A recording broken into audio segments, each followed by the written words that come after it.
இணைந்திருப்பது வெடி டிவியின் லஞ்ச் பிரேக் செய்திகளுடன். ஜனாதிபதி அனுரகுமார திசாநாயக்கா இன்று இந்தியாவுக்கு உத்தியோகபூர்வ விஜயம் ஒன்றை மேற்கொண்டுள்ளார்.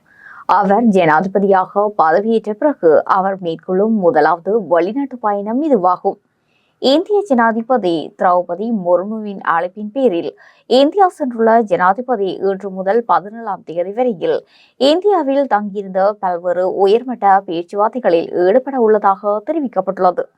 அதன்படி இவ்விஜயத்தின் போது இந்திய ஜனாதிபதி திரௌபதி முர்மு மற்றும் இந்திய பிரதமர் நரேந்திர மோடியை சந்தித்து பல்வேறுபட்ட கலந்துரையாடல்களில் ஈடுபட உள்ளார். அத்துடன் இந்தியாவுக்கும் இலங்கைக்கும் இடையிலான முதலீடு மற்றும் வர்த்தக தொடர்புகளை மேம்படுத்தும் நோக்குடன் டெல்லியில் நடைபெறும் வர்த்தக நிகழ்வொன்றிலும் ஜனாதிபதி அனுரகுமார திசாநாயக்க கலந்து கொள்ள உள்ளார். இதேபோல நீதி மற்றும் திட்டமிடல் பிரதி அமைச்சர் ஹர்சன சூரியபிரம மற்றும் வெளிவிவகாரம் மற்றும் சுற்றுலா அமைச்சர் ஹேரத் ஆகியோரும் இந்த விஜயத்தில் இணைந்து கொண்டுள்ளனர். மூன்றாவது premier league T20 over cricket தொடர் அடுத்த ஆண்டு பிப்ரவரி மார்ச் மாதங்களில் நடைபெறவுள்ள நிலையில் வீராங்கனைகளின் மினி ஏலம் 15ஆம் தேதி பெங்களூரில் நடைபெறுகின்றது. ஒரு அணிக்கு 15 கோடி வரையில் செலவிட அனுமதி அளிக்கப்பட்டுள்ளது. இது கடந்த ஆண்டை விட 1.5 கோடி அதிகமாகும். அமெரிக்க ஜனாதிபதியாக தெரிவாகியுள்ள டொனால்ட் ட்ரம்புக்கு அவதூறு ஏற்படுத்தியமைக்காக சர்வதேச ஊடக நிறுவனம் ஒன்று அவருக்கு 15 மில்லியன் அமெரிக்க டாலரை நஷ்டஈடாக வழங்குவதற்கு ஒப்புக்கொண்டுள்ளது.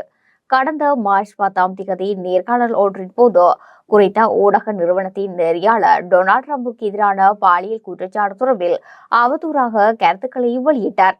எவ்வாறாயினும் டொனால்ட் ட்ரம்ப் மீதான பாலியல் குற்றச்சாட்டு தொடர்பில் நியூயார்க் நீதிமன்றம் தீர்ப்பை அறிவித்தது. அதில் அவருக்கு எதிராக குற்றம் நிரூபிக்க தவறியதாக தீர்ப்பளிக்கப்பட்டிருந்தது. இந்நிலையில் டொனால்ட் ட்ரம்ப் மீதான அவதூறு தொடர்பில் குறித்த நெறியாளர் வருத்தம் தெரிவித்த அதேவேளை தொடர்புடைய ஊடக நிறுவனம் நஷ்டஈடு வழங்குவதற்கு ஒப்புக்கொண்டுள்ளது. இஸ்ரேலுக்கு தொழிலுக்காக சென்று தொழில் ஒப்பந்தத்தை மீறிய 17 இலங்கையர்களை நாடு கடத்துவதற்கு தீர்மானிக்கப்பட்டுள்ளது. விவசாய துறைக்காக தொழில் விசாவில் இஸ்ரேலுக்கு வந்த இவர்கள் பணியிடங்களை விட்டு தப்பிச் சென்று பேக்கரிகளில் பணிபுரியும் போது அந்நாட்டு பாதுகாப்பு அதிகாரிகளால் கைது செய்யப்பட்டுள்ளதாக இஸ்ரேலுக்கான இலங்கை தூதுவர் நிமல் பண்டார தெரிவித்துள்ளார். இஸ்ரேல் வெளிநாட்டு பணியாளர்களை தொடர்ந்து அவதானித்து வரும் நாடு எனவும் தூதுவர் சுட்டிக்காட்டியுள்ளார்.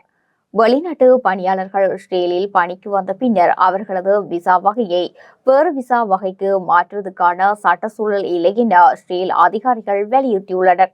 அதேவேளை தாதியர் பணிக்காக ஒரு வருடத்துக்கு முன்னர் இஸ்ரேலுக்கு வந்த இலங்கை பெண் ஒருவரும் சேவை நிபந்தனைகளை மீறியதன் காரணமாக இலங்கைக்கு நாடு கடத்தப்பட்டுள்ளதாக இஸ்ரேலுக்கான இலங்கை தூதுவர் குறிப்பிட்டுள்ளார். முன்னதாக திருட்டு குற்றச்சாட்டில் சிக்கிய இலங்கையர் ஒருவரை நாடு கடத்த இலங்கை அதிகாரிகள் நடவடிக்கை எடுத்திருந்தமையும் குறிப்பிடத்தக்கது. சர்வதேச சந்தையில் மசகு எண்ணெயின் விலை இன்றைய தினம் சற்று அதிகரிப்பை பதிவு செய்துள்ளது. உலக சந்தையில் WT ரக மசகு எண்ணெய் பீப்பாய் ஒன்றின் விலை 71.29 அமெரிக்க டாலராக அதிகரிப்பை பதிவு செய்துள்ளது. அத்துடன் பிரெண்ட் ரக மசகு எண்ணெய் பீப்பாய் ஒன்றின் விலை 74.49 அமெரிக்க டாலராக அதிகரித்துள்ளது. இதேவேளை உலக சந்தையில் இயற்கை எரிவாயின் விலை இன்றைய தினம் 3.28 அமெரிக்க டாலராக வீழ்ச்சியை பதிவு செய்துள்ளது. கல்கிசை ஆத்தியடி பிரதேசத்தில் ஹெரோயின் போதைப்பொருளுடன் சந்தேக நபர் ஒருவர் கைது செய்யப்பட்டுள்ளார். கல்கிசை வலிய குற்றத்தடுப்பு பிரிவினர் முன்னெடுத்த விசேட சுற்றிவளைப்பு நடவடிக்கையின் போதே சந்தேக நபர் கைது செய்யப்பட்டதாக போலீசார் குறிப்பிட்டனர். கைதான சந்தேக நபரிடமிருந்து 101 கிராம் 380 மில்லி கிராம் ஹெரோயின் போதைப் பொருளும் 50 கிராம் ஐஸ் போதைப் பொருளும் கைப்பற்றப்பட்டுள்ளதாக போலீசார் தெரிவித்துள்ளனர். சம்பவத்தில் 34 வயதுடைய தெஹிவளை பகுதியை சேர்ந்த ஒருவரை இவ்வாறு கைது செய்யப்பட்டுள்ளார். சம்பவம் தொடர்பான மேலதிக விசாரணைகளை கல்கிசை போலீசார் மேற்கொண்டு வருகின்றனர். யாழில் எலிக்காய்ச்சல் நோய் என சந்தேகப்பட்டு அதிதீவிர சிகிச்சை பிரிவில் 3 நாட்களாக அனுமதிக்கப்பட்டிருந்த இளைஞர் ஒருவர் நேற்று உயிரிழந்துள்ளார். யாழ்ப்பாணம் கரவட்டி பகுதியை சேர்ந்த 23 வயது இளைஞனே சிகிச்சை பலனின்றி இவ்வாறு உயிரிழந்துள்ளார். பருத்தித்துறை ஆதார வைத்தியசாலையில் 5 நாள் காய்ச்சலுடன் அனுமதிக்கப்பட்டு உடனடியாக அன்றைய தினமே நோயின் தீவிர நிலை உணரப்பட்டு யாழ் போதனா வைத்தியசாலைக்கு மேலதிக சிகிச்சைக்காக அனுப்பப்பட்ட நிலையில் உயிரிழப்பு ஏற்பட்டுள்ளது. தனமல்வில்ல பராக்கிரம பிரதேசத்தில் இடம்பெற்ற வாகன விபத்தில் ஒருவர் உயிரிழந்துள்ளார்.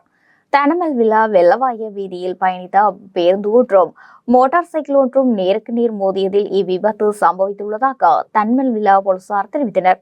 விபத்தில் 24 வயதுடைய கந்தபாகண்ட வெள்ளவாய பிரதேசத்தை சேர்ந்த ஒருவர் உயிரிழந்துள்ளார். சடல பிரேத பரிசோதனைக்காக தற்போது தனமல்வில்ல மருத்துவமனையில் பிரேத அறையில் வைக்கப்பட்டுள்ளது. சம்பவம் தொடர்பான மேலதிக விசாரணைகளை தனமல்வில்ல போலீசார் மேற்கொண்டு வருகின்றனர்.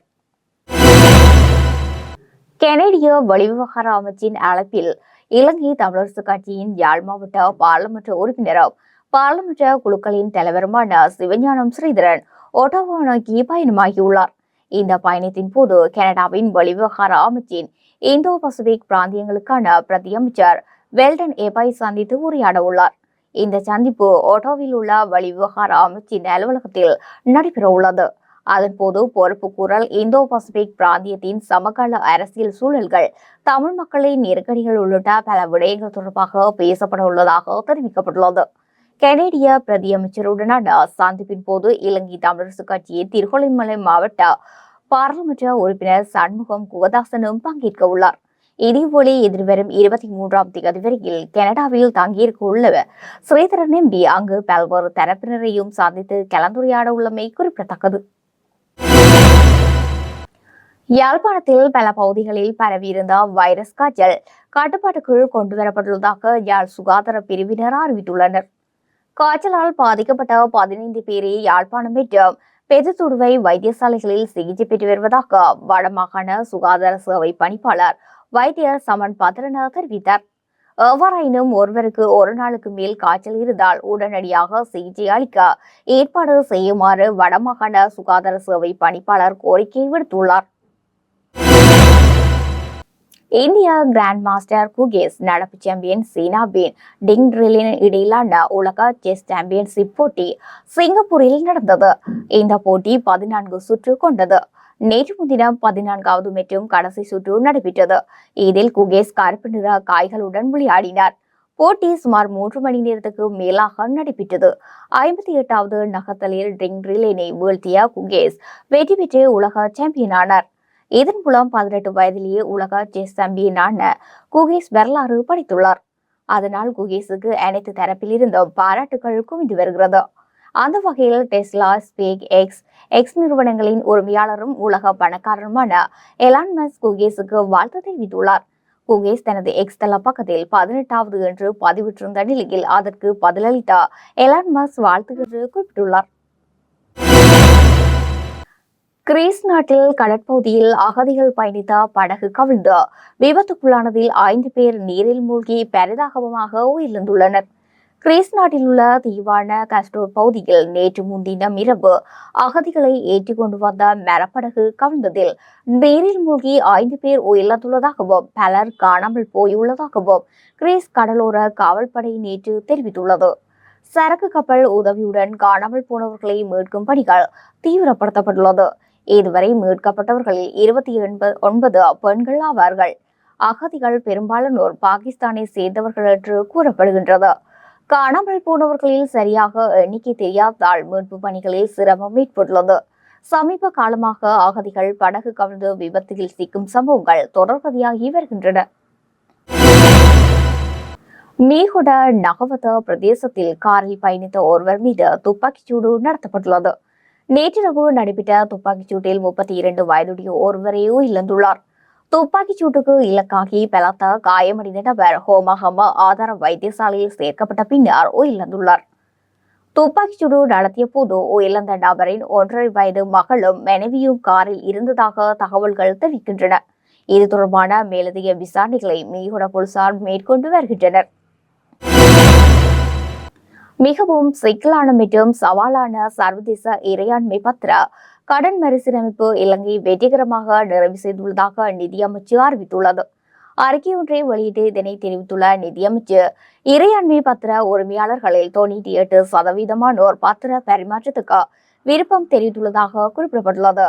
அதன்படி தற்போது பத்திரங்களுக்கு பதிலாக புதிய பத்திரங்களை வெளியிடுவதன் மூலம் சர்வதேச இறையாண்மை பத்திரங்களின் மறுசீரமைப்பு ஆரம்பிக்கப்படும் என நிதியமைச்சு முன்னதாக அறிவித்திருந்தது. கடந்த நவம்பர் 26 இலங்கை அரசாங்கத்தினால் உத்தியோகபூர்வ அழைப்பிதழ் வெளியிடப்பட்டதுடன் அன்றைய தேதியில் பத்திர பெறுமதி 12.5 பில்லியன் அமெரிக்க டாலர் நிலுவையில் இருந்தது. அதன்படி இறையாண்மை பத்திரங்களை மறுசீரமைக்க தீர்மானிக்கப்பட்டுள்ளது. மின்கட்டண திருத்தம் தொடர்பான ஆய்வுகள் தற்போது ஆரம்பிக்கப்பட்டுள்ளதாக பொது பயன்பாடுகள் ஆணைக்குழு தெரிவித்துள்ளது. மின் உற்பத்திக்காக மின்சார சபைக்கு பெற்றுக் கொடுக்கப்படும் எரிபொருளுக்கான விலை விவரங்கள் இலங்கை பெட்ரோலிய கூட்டுத்தாபனத்தின் அறிக்கைகள் சமர்ப்பிக்கப்பட்டுள்ளதுடன் தங்களின் கோரிக்கைக்கு அமைவாக கிடைக்கப்பெற்றுள்ள குறித்த அறிக்கைக்கு அமைய மின்கட்டண திருத்த ஆய்வுகள் முன்னெடுக்கப்பட்டுள்ளதாக பொது பயன்பாடு ஆணைக்குழு தெரிவித்துள்ளது.